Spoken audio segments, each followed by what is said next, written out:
Salut, c'est Alain et bienvenue dans ce nouvel épisode pour activer ton efficacité. Alors, est-ce qu'il t'arrive de parfois ne plus savoir si tu dois continuer à avancer sur les actions que tu as en cours là, ou s'il faut que tu t'arrêtes là parce que finalement tu as l'impression de ne plus avancer?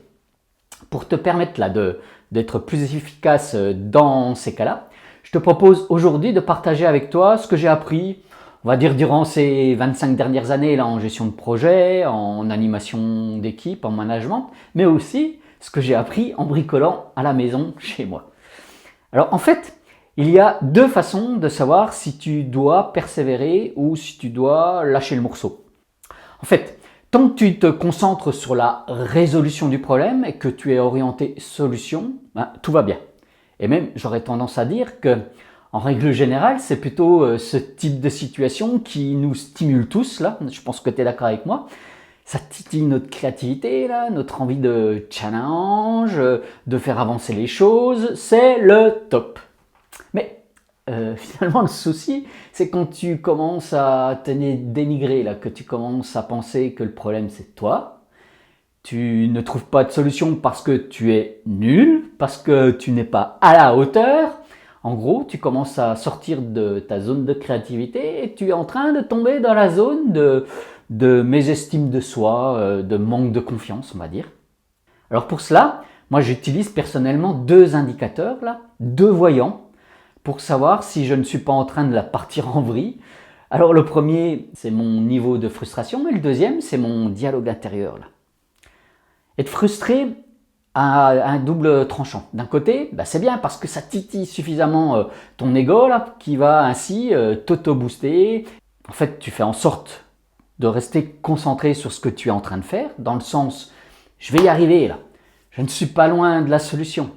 Le problème, enfin le revers de la médaille, c'est que cette frustration, à un moment donné, va commencer à te décourager, au point de te déconcentrer. On va dire le signe dans ce cas-là, c'est quand tu commences à papillonner, là, t'intéresser plus à ce qui se passe autour de toi. D'ailleurs, si tu es en train de saisir là, ton smartphone dans ces cas-là pour voir tes messages, certainement là que tu es parti ailleurs et que tu as perdu le fil. Dans ce cas, tu n'es plus efficace, tu n'es plus productif, donc il vaut mieux se dire qu'il est temps de passer à autre chose, d'arrêter, tu perds ton temps, là, ton énergie, ta motivation.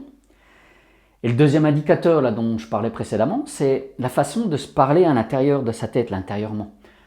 Quand je commence, moi, à m'énerver contre moi, à commencer à me traiter, on va dire, de nom d'oiseau, et peut-être même des fois à balancer mes affaires, oui, ça m'arrive, ça aussi, je l'avoue.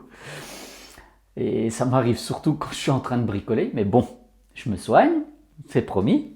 Donc dans ce cas-là, je sais que je bascule en mode auto-reproche, là, et c'est là qu'il faut savoir dire stop. Parce que la dérive, là, le risque potentiel dans ces cas-là, c'est de mettre la faute sur les autres.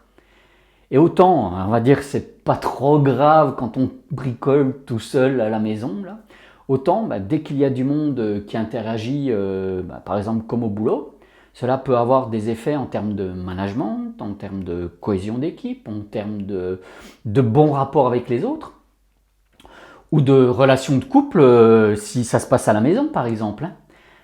Donc dans ces deux cas, je ne suis pas en train de dire que finalement tu dois tout arrêter. Cela signifie juste que tu n'es pas dans le bon état d'esprit pour continuer, pour trouver une solution, ou en tout cas avoir assez d'envie et de recul pour. Donc la bonne solution est de laisser passer, on va dire, ce coup de mou, de faire en sorte de te mettre en mode, mode mijoteuse, on va dire. Si c'est un blocage sur une idée, sur trouver une solution, ton subconscient, à un moment donné, va la trouver. Pas ton mental, donc laisse faire. Et puis si le blocage est technique ou physique, cette prise de recul va te permettre certainement de trouver de l'aide ailleurs, grâce à quelqu'un qui sait faire, ou quelqu'un qui finalement t'apportera peut-être des mains pour t'aider ou des solutions.